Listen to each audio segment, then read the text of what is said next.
Howdy everyone, my name is Scott Bosse and I'm the Northern Rockies Director for American Rivers. And Karen and Kristen asked me to present tonight from the perspective of a national conservation organization that works all over the country with communities all over the country, so we can kind of put this effort into a little bit of perspective. So for those of you that aren't familiar with American Rivers, our mission is to protect wild rivers, restore damaged rivers, and conserve clean water for people and nature. So I want to start off by getting a little personal with you. I'm probably one of the only people in the conservation community that can say this.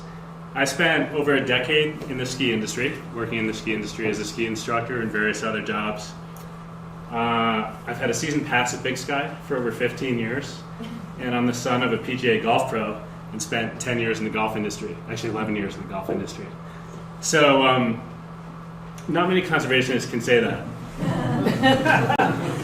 The other side of the equation, I don't tell too many people this unless they see me on the golf course and they're like, dude, what's Scott Bosse doing on the golf course?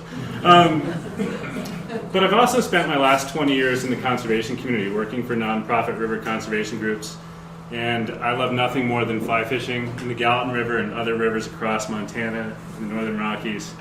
So I have a lot of mixed feelings on these issues that we talked about tonight. I know many of you do as well. I mean, on the one hand, I can really appreciate the world-class recreational amenities that Big Sky has developed over the years. I'm a user of those amenities. And I also recognize how many people have really good jobs in Big Sky because of the development that's happened here. But on the other hand, part of me wishes that Big Sky wasn't booming as fast as it's booming, and I kind of wish it was a little less discovered, so that the impacts to our water and land and forest, and fish and wildlife resources might not be so great. And I know many of you share those mixed feelings about Big Sky right now, but it's precisely because I have those mixed feelings that I found this process to be so satisfying and this forum to be so satisfying. I've worked for state river conservation groups, regional river conservation groups, and national river conservation groups like American Rivers. I've participated in a lot of collaborative forums across the country. Some of them worked out pretty well, others not so much.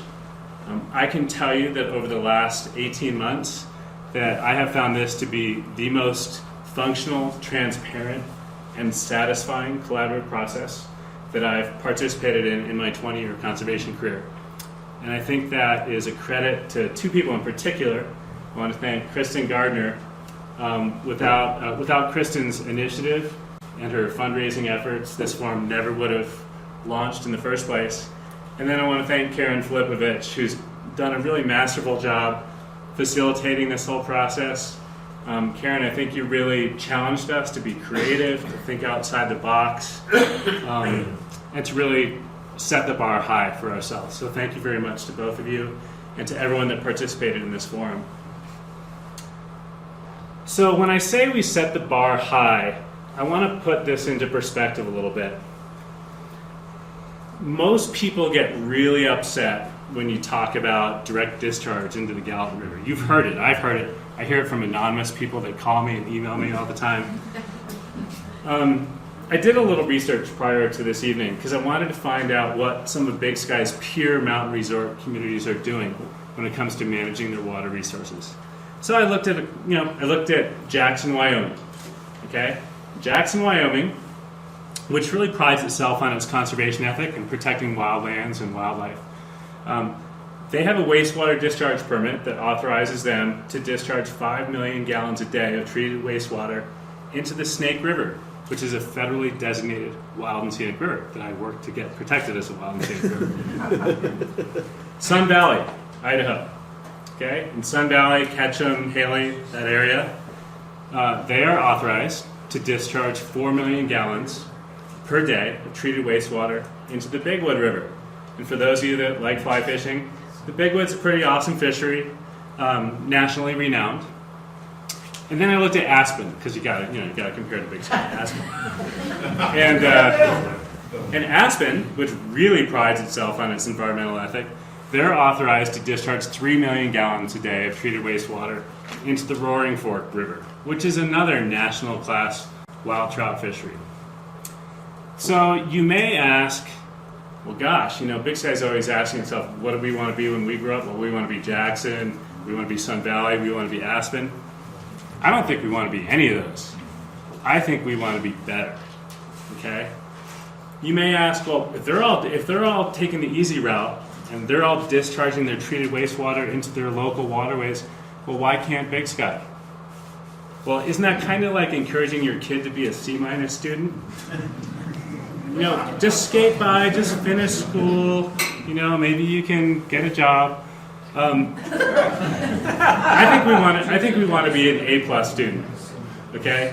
I think Big Sky can really be a model. And that's what drove this whole process, is we created a vision for this forum at the very beginning, and that we were going to be a model mountain community for the way we manage our water resources here. And I think that when it comes to that vision is really what made this whole forum a success. I just want to conclude by saying, and I visit lots of communities across the country. I've lived in Bozeman for the last 20 years.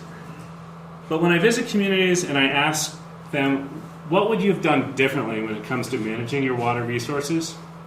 I can tell you there's not a single community that took proactive measures to protect their water resources that said, we regret doing that, okay?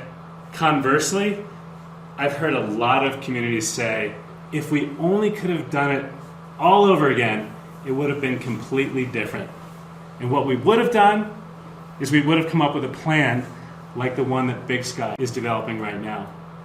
So I want you to keep that in mind as you read through this watershed plan.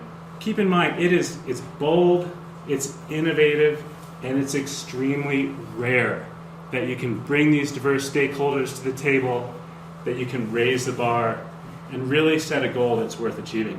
So thank you to everyone that's participated in this process and made it a great success so far.